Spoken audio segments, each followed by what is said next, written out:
I'm going to start this off by saying it's a long read, but it's worth it.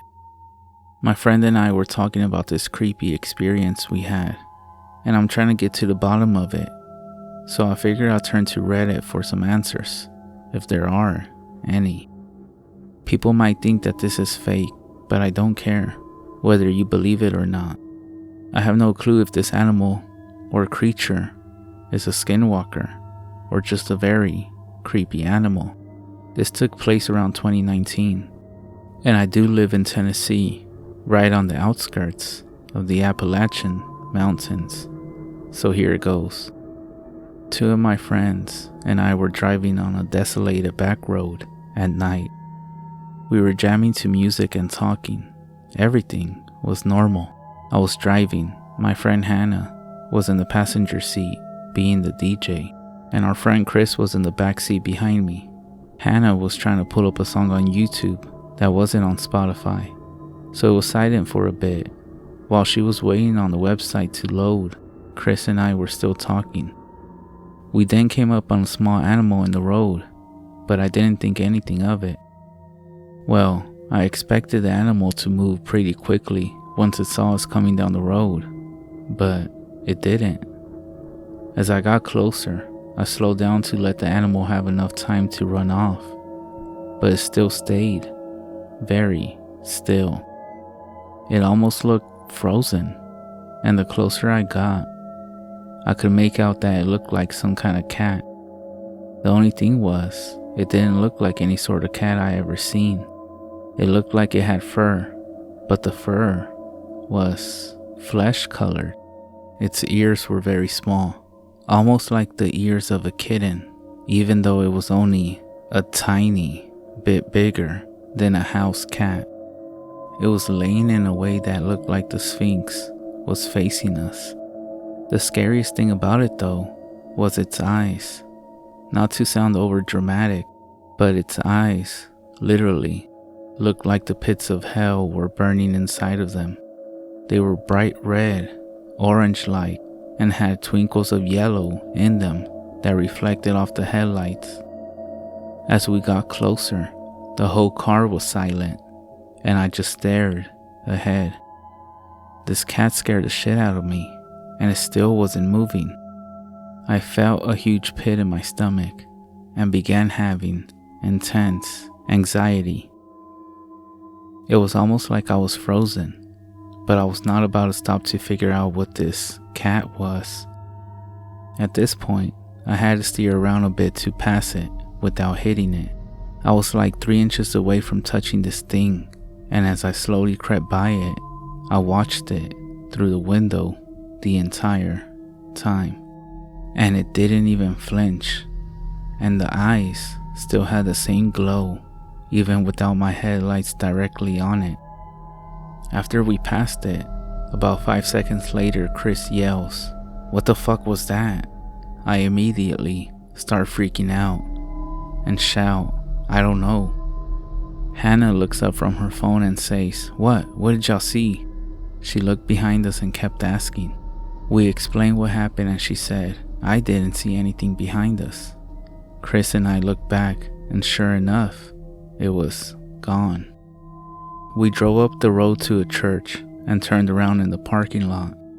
We now wanted to get back to Hannah's as soon as possible. When we got back, we rushed in and told her mom what we saw. But we didn't mention that it looked like a cat. We described it as a small animal. Her mother stops for a minute and says, "Was it a cat?" We were blown away. We told her it was. And she said that her and a cousin came across the same exact thing when they were teens, only it was in a different area and they saw it peeking out of the bushes. She still to this day doesn't know what it was, and she said that she thinks about it from time to time, even after 30 years. So I guess I want to know a few things. What was this? It didn't look like a bobcat, mountain lion, or fox. Is it a demon, skinwalker, wendigo, or unknown creature? I heard all of the legends regarding the woods at night. Don't look up in the trees. Don't respond if you're mother calls your name. But everyone I have told this to tells me it was most likely a scared bobcat, or that they never heard of anything else before. So if anyone makes it this far and has some answers, I would greatly appreciate any answers.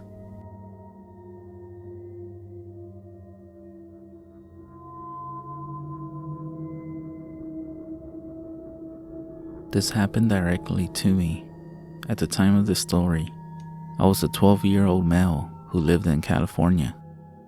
For a summer trip, me and my family flew to Idaho for a week to stay with my cousins. We stayed at their house for 2 days, then came the best part, until what happened, that is.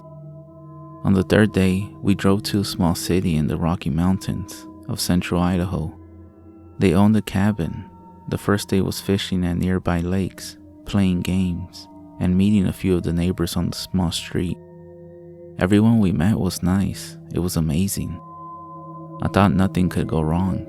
Let me stop here, and before I say more, here's a layout of the area. The room where I slept was at the back of the house. There was no fence at the back of the backyard because it was on the bank of a freezing cold river. Directly on the other side of the river was a huge mountain covered by a thick forest of pine trees. A small path starts on the other side of the river, but there's no bridge. But there is a bridge, a quarter of a mile down the road, in front of our house. I went to bed that night, and I woke up around 2 a.m, needing to use the bathroom. I got up and did my thing, then headed back to my room. As I got into bed, I felt hot, so I opened my window. Not even 15 minutes after I opened my window, I heard the most terrifying screech come from the forest. It was raspy, but a high-pitched voice. I know for a fact it wasn't human. I heard plenty of stories from YouTube channels that often describe creatures that make weird noises that sound sort of human, but aren't. I heard it once more, but this time, closer. I eventually fell asleep after not hearing it for a while again. In the morning when I woke up, we explored the town. At around 7 p.m., me and my sister and my cousins got permission from our parents to go explore the forest. I felt uneasy, considering the creepy human-like noises in the night that I was hearing. The oldest cousin, Alex, who was 16, took a loaded pistol, a lighter, and backpack of snacks. I carry a hunting knife and a flashlight. The cousin my age, Julia, took just a flashlight. My sister Brianna and the other cousin Karina, who were both 10, took some extra batteries and a small bag of candy each. We made our way across the bridge at the end of the street and back to the path on the side of the river across from the house. All of us began the hike to the top of the mountain. We made it to the top of the mountain in an hour and a half. The view from 9,000 feet was incredible. We then stayed a little bit longer up there, and at 8:55, Alex and I figured it was time to head down, and we ordered the group to the path. At this time, it was dark now, and the sun had fully set. Julia and I turned on our flashlights and shined them ahead as we walked. When we were halfway down the mountain, which was about 45 minutes into the walk, I got this dreadful feeling you get when you're being watched and followed. Seconds later, I heard something coming from the bushes, a few yards into the side of the path that we were walking on. I brushed it off as some type of small animal. And about 5 minutes after this, we heard a noise, and it gripped me with fear, and my heart dropped to my stomach. It was that same horrifying screech from last night, echoing through the forest from a mile or 2 away. I told everyone we needed to move faster, and we did. The noise went off again, but closer, and again, and closer. Whatever that thing was, it was moving faster than us. We were full on speed walking by then, but it still wasn't fast enough because soon the screeching stopped, and we heard loud steps 30 yards off to the right. I got that feeling that I was being watched again. Alex took his gun and fired 2 shots in the general direction of the steps. The creature backed off, but even though we thought it was gone, I still sensed we were being watched. As the river came into sight, it caught me and everyone else by surprise. I heard the path of gravel crunching behind us. As I looked back into the darkness, I saw the outline of something that resembled a human. I told Alex, and his face went pale when he looked. We told the rest of the group quietly, and on 3, we all broke out into a run towards the river. Whatever that thing was, it was extremely fast. When we reached the river, we figured there wasn't enough time to get to the bridge, which was still a quarter of a mile further along the side of the river. So we jumped in and swam across the ice-cold water. This thing got to the river just as we made it up to the bank and into the backyard. Julia and I shined our flashlights and finally got a good look at it. It was a massive, hairy creature that was about 7 feet tall. It had huge, razor-sharp claws like a bear. Its eyes glowed red when the flashlight shined on them. Alex then took a shot at it, and it darted off within one final screech. We all looked at each other scared. Alex then explained everything to our parents. They didn't know what to make of it and had never heard of anything like it. I'm thankful that nothing happened to us, and also that I had noticed the creature behind us. If I hadn't, one of the others might not have noticed it until it was too late. The next time I stay at that cabin, I'm never going into those woods again.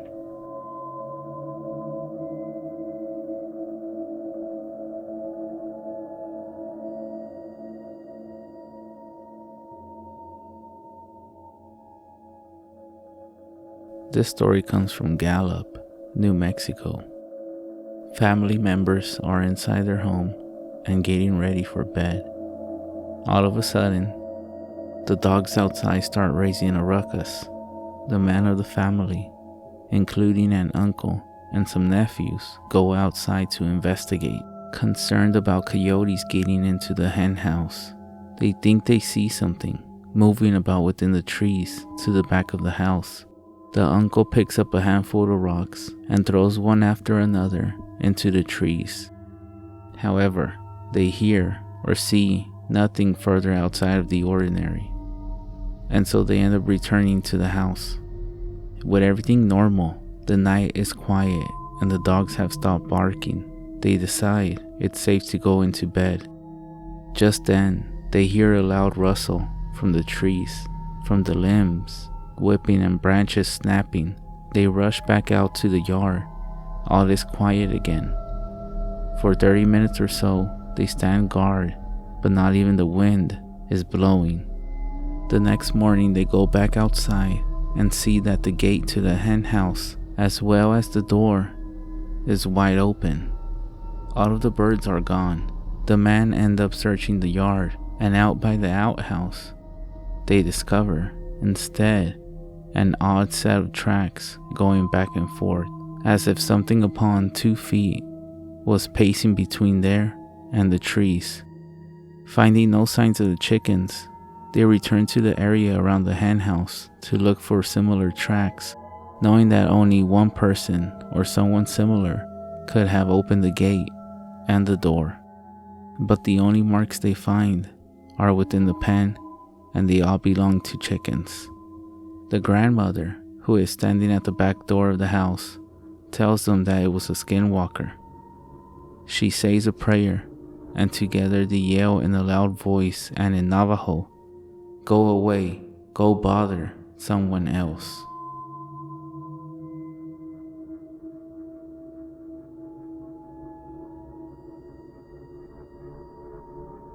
It all started when summer came, and me and my 3 friends, Leah, Kathy, and Jennifer, were all planning to go camping. Leah asked her dad if he could drop us off, and he agreed. When the next day came, we started heading up. Leah's dad had set up the camper that we were using. He told us there were some spare blankets inside in case we got cold. Leah's dad finally got into his truck and turned around. He stopped and rolled down his window and said, "No boys, to all of us. He then gave us a smile to let us know he was joking with us and drove off. There was 3 rooms, 1 master bedroom, and 2 rooms with bunks. Each room had a TV in it, so nobody cared what room they got. Everyone knew that Jennifer didn't like small rooms, so we ended up letting her have the big room. I was in the room with Leah, and Kathy was in a room by herself. I started unpacking when we heard a loud noise outside. "Leah, did you hear that?" "Hear what? That noise?" We both looked at each other, startled, and then continued unpacking. But something seemed off. It was the fact that Leah was so chill about it. I was done unpacking, so I walked outside and started a fire. Jennifer walked out, and then she asked if I saw it. I responded with, "Saw what?" That's when she started freaking me out. She then started staring at me, but behind me, panicking. Her eyes darted back and forth, and then she was calm.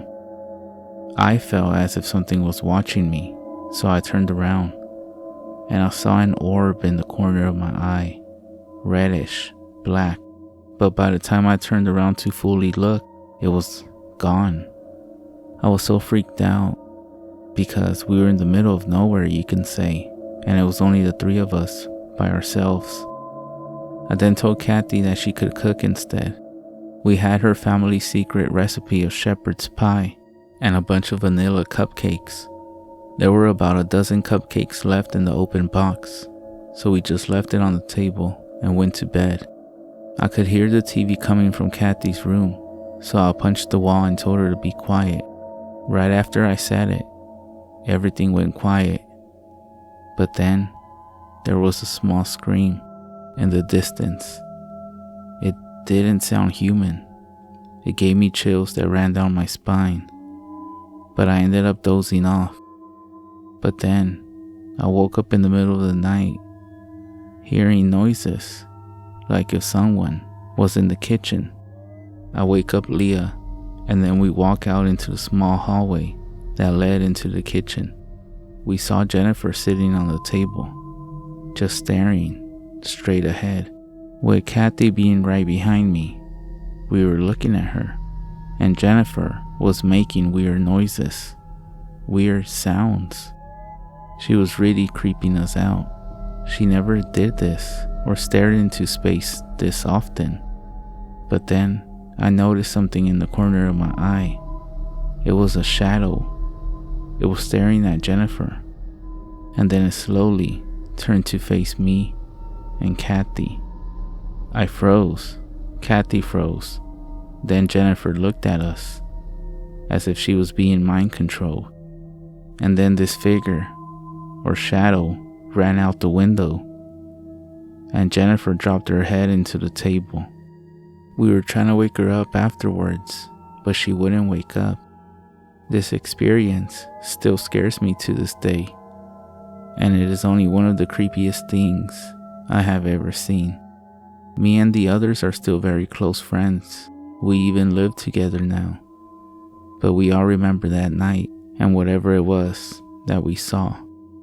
It turns out that Jennifer remembers seeing it in the daytime, but she says she doesn't remember anything when nighttime came and when we saw it.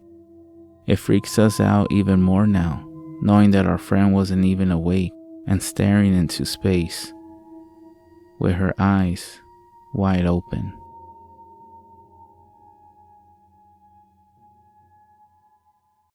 So I want to first say that I don't know much about skinwalkers and other creatures of similar nature. I just now started learning of their potential existence. So now I'm willing to learn and be educated even more on these topics, especially ever since I came across something at night. There's this park my girlfriend and we used to go to smoke there a lot, and we encountered this same dog-like thing multiple times, and it was always at night. It looked like a really huge black dog with round bear-like ears and yellowish eyes. The first few times we saw it, we didn't think much of it, but then we noticed that it kept just like spawning in.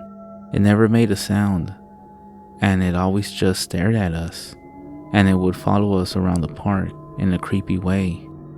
And just an FYI, we encountered this dog while we were high and while sober on many different occasions.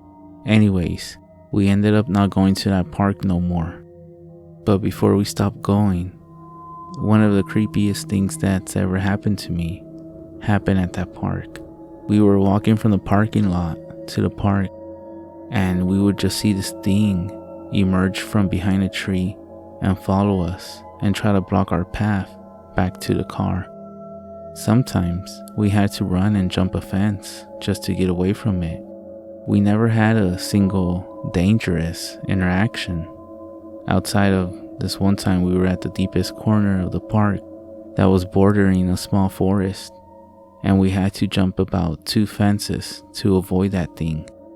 I do have a theory.